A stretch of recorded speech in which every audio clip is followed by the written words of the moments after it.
यह जानकारी सामने आने के बाद पुलिस को समझ आने लगता है कि मामला कितना गहरा है। उधर कोरालिस और ट्रांटर अब अलग अलग रास्तों से भाग रहे होते हैं। कोरालिस पहले से बुक किए गए एक होटल में पहुंचता है। वहां वह अपने कपड़े बदलता है और फिर बिल्कुल सामान्य पैसेंजर की तरह एयरपोर्ट की तरफ बढ़ जाता है। हालांकि बहुत से लोग उसकी तलाश कर रहे होते हैं, लेकिन वह अपने तय किए गए गेट की तरफ नहीं जाता। इसके बजाय वह एक सुनसान काउंटर पर पहुंचता है और एक दूसरा पासपोर्ट दिखाकर सक्सेसफुली अपनी यात्रा का प्रोसेस पूरी कर लेता है। दूसरी तरफ ट्रांटर एक हवाई अड्डे पर पहुंच चुका होता है। वहां से वह एक निजी विमान में बैठता है और देश छोड़कर दूर निकल जाता है। जब पुलिस की टीम ट्रांटर के घर पहुंचती है तब तक वहां कोई नहीं होता। पूरा घर खाली पड़ा होता है। हालांकि वहां मिले कुछ इक्विपमेंट और एक नोटबुक ये साबित करने के लिए काफी थे कि नकली बम की पूरी योजना का असली मास्टरमाइंड ट्रांटर ही था। कुछ समय बाद ट्रांटर, कोरालिस और रहीम तीनों टर्की के एक रेस्टोरेंट में मिलते हैं। यहीं से उनके पास्ट की कहानी सामने आती है। ट्रांटर, कोरालिस और रहीम के बीच का रिश्ता आज का नहीं था। उनकी कहानी लगभग 9 या 10 साल पहले शुरू हुई थी। उस समय कोरालिस हीरों की चोरी करते हुए पकड़ा गया था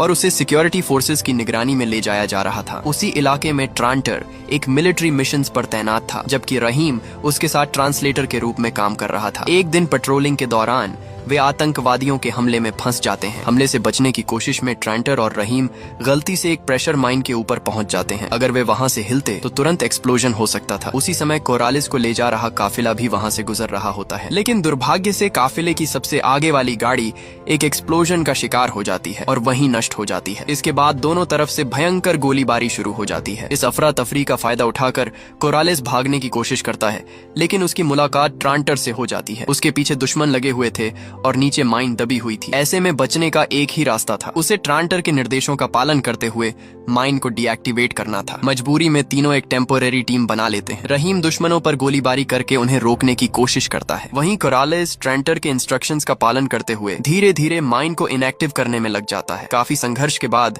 दुश्मनों को पीछे हटने पर मजबूर कर दिया जाता है और आखिरकार माइन भी सक्सेसफुली डीएक्टिवेट हो जाती है। इस जीवन और मौत के अनुभव के बाद तीनों के बीच गहरा भरोसा बन जाता है। समय बीतने के साथ कोरालिस अपने पुराने अपमान और बदले की भावना को नहीं भूल पाता। आखिरकार कोरालिस वही बैंक रॉबरी की पूरी योजना बनाता है। दूसरी तरफ रहीम और ट्रांटर भी उसका साथ देने का फैसला करते हैं। तीनों मिलकर ऐसी योजना तैयार करते हैं जिसमें नकली बम के जरिए पूरे शहर का ध्यान भटकाया जा सके। उनकी योजना सफल हो जाती है और आखिरकार असली हीरे उनके हाथ लग जाते हैं। इसके बाद तीनों हीरो को बेचने के लिए एक बड़े सौदे में शामिल होते हैं। सौदा पूरा होते ही बहुत बड़ी रकम उनके खातों में पहुंच जाती है। पैसे को बराबर हिस्सों में बांटा जाता है और तीनों को करोड़ों डॉलर्स मिलते हैं। इसके बाद वे अलग अलग रास्तों पर निकल जाते हैं ताकि किसी को उन पर शक न हो। इस तरह यह पूरी कहानी अपने अंत तक पहुंचती है। एक नकली बम से शुरू हुई यह घटना करोड़ों डॉलर्स की रॉबरी